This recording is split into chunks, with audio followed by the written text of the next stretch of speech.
हम अशोक मिश्र काल्हि दिनांक 10/5/2026 रवि दिन हमर वैवाहिक वर्षगांठ छल, जेकि अत्यंत विशेष, भावुक और अविस्मरणीय बनि गेल। हमर वैवाहिक जीवन के 39 वर्ष पूर्ण होबाक एहि पावन अवसर पर सब छोट भाई, छोट बहिन, पैघ भाई, पैघ बहिन, मित्र, आत्मीय जन, सब शुभचिंतक के जे प्रेम, स्नेह, शुभकामना और आशीर्वाद भेटल, ओहिसँ यकीनन हमर समय, हमर अवसर बहुत आलोकित भेल, जकरा कि शब्द में बांधब बड़ा कठिन छै। जीवन के लंबा यात्रा में समय के संग संग बहुत किछ बदल जाय छै, लेकिन अगर रिश्ता में आत्मीयता छै और प्रेम छै तो वो एकटा अमूल्य धरोहर बन जाय छै और हर परिस्थिति में इंसान के संबल दै छै, चाहे वो सुख के घड़ी हो चाहे दुख के घड़ी हो। वह हमरा अहाँ सबसँ काल्हि भेटल।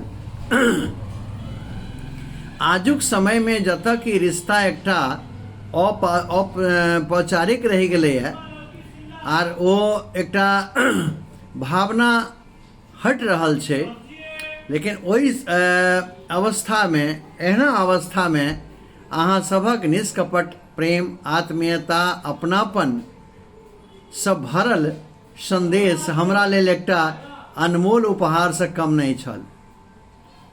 अहाँ सब जे हमर एहि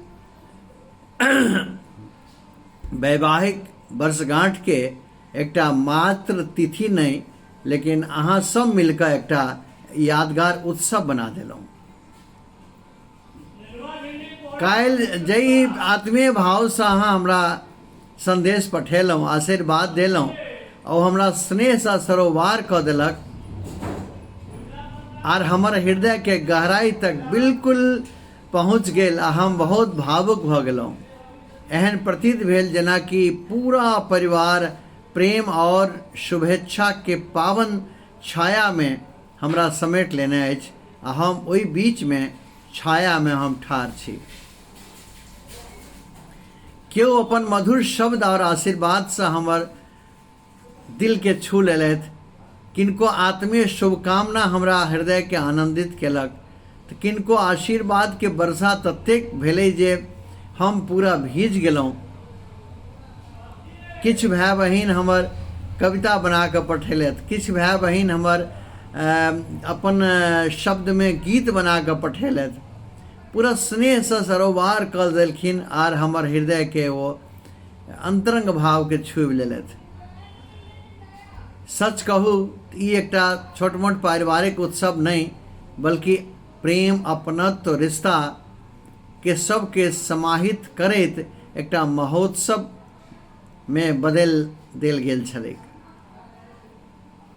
हम आर हमर अर्धांगिनी पत्नी श्रीमती किरण मिश्र जी अहाँ सबके प्रति हृदयपूर्ण कृतज्ञता व्यक्त कऽ रहल छी जे अहाँक प्रेम और सम्मान से हमरा लोकनि के, हमरा दुनू गोटे के ई एहसास भेल जे जीवन के सबसे पैघ संपत्ति धन वैभव नहीं, बल्कि अपन लोक के कतेक हम व्यावहारिकता से अपना बनेने छी, वो चीज विशेष बहुत इम्पोर्टेंट छै। आर स्नेह और विश्वास के पराकाष्ठा तक पहुँचऽ के लेल जे रास्ता हम अख्तियार केने छी, वो हमर रास्ता बिल्कुल नीक अछि, एकर एहसास काल्हि हमरा भेल। अहाँ सबके संदेश, शुभकामना, आशीर्वचन ततेक हमरा हृदय के स्पर्श केलक जे की बताऊ। बार बार हमर आँखि नम भऽ जाए, आँखि में खुशी के नोर आबि जाए। ई भावुकता भरल शब्द पढ़ि पढ़ि कऽ एकटा रिश्ता के एकटा अजीब उष्मा हमरा में उत्पन्न भेल, जे कि हमरा आर एकरा संबल करबाक लेल प्रेरणा देलक।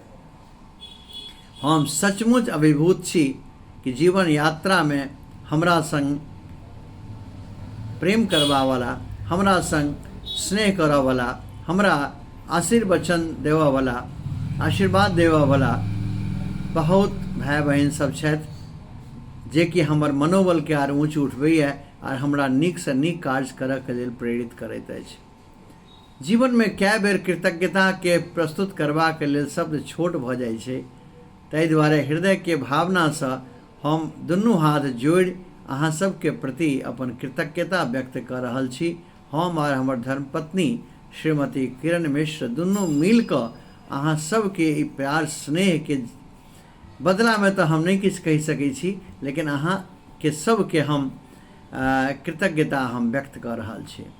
ईश्वर से, माँ जगदम्बा से, माँ बाबा विश्वनाथ से हमर सहृदय प्रार्थना अछि जहाँ सबके जीवन में सुख शांति स्वास्थ्य समृद्धि बनल रहे। अहाँ सब प्रेम स्नेह आशीर्वाद और अपनापन यही प्रकार से हमरा पर बनेने रही और रिश्ता के यही मधुर डोर के आर मजबूत करवा के प्रयास करते रही, ताकि एक दूसरे के सुख दुख में अहिना संग रही। हम दोनों अहाँ सबके पुनः अपन हृदय के अनंत गहराई से धन्यवाद, आभार, स्नेह और प्रणाम निवेदित करैत छी। अहाँके प्रेम और आशीर्वाद हमरा जीवन के लेल बहुत पैघ अमूल्य निधि है, जकरा हम हिफाजत कऽ के राखब और आबऽ वाला समय में पुनः यही प्रेम स्नेह और अपनापन मेल मिलाप के भाव के हम आजुक स्थिति में जे हम छी, वो जो ऊर्जा सकारात्मक ऊर्जा हमरा भेटल अछि, ओहि ऊर्जा उष्मा से हम आर ऊर्जान्वित भऽ गेल छी और हमरा बहुत आर नीक प्रेरणा भेटल अछि जे हम आर आगा नीक से नीक कार्य करी और नीक से नीक लेख लिख कऽ, नीक से नीक समसामयिक चर्चा कऽ कऽ, नीक से नीक बात विचार कऽ कऽ, नीक से नीक एकटा भेंट मुलाकात कऽ कऽ, नीक से नीक अपन प्रेम व्यवहार के सात्विक प्रेम व्यवहार के भाई बहिन के संबंध बनबैत आर हम अहाँ सबके नीक नीक रचना से रूबरू करबैत रही, नीक नीक गीत सुनबैत रही। बहुत बहुत आभार। हम और किरण जी दुनू मिल कऽ हमर एहि अवसर के जे अहाँ सब एकटा महोत्सव बनेलहुँ, ताहि लेल पुनः कृतज्ञता के भाव हम व्यक्त कर रहल छी। हम अपने अशोक मिश्र, आइ अहाँ सब मिल कऽ हमरा अशोक मिश्र नहीं रह देलहुँ, अशोक मिश्र भाईजी बनेने छी। जे छोट छथि सेहो हमरा भाईजी कहैत छथि, जे पैघ छथि सेहो हमरा भाईजी कहैत छथि। का अर्थात एकर मतलब ई नहीं छै जे हम सबसे श्रेष्ठ छी, ई एकटा प्रेमक भाव छै जे हम सबके संगे एकटा भाई के जगह ठाढ़ छी। अहूँ सब हमरा संगे भाई जगह ठाढ़ छी। बहुत बहुत आभार, प्रणाम। जय मिथिला, जय मैथिली।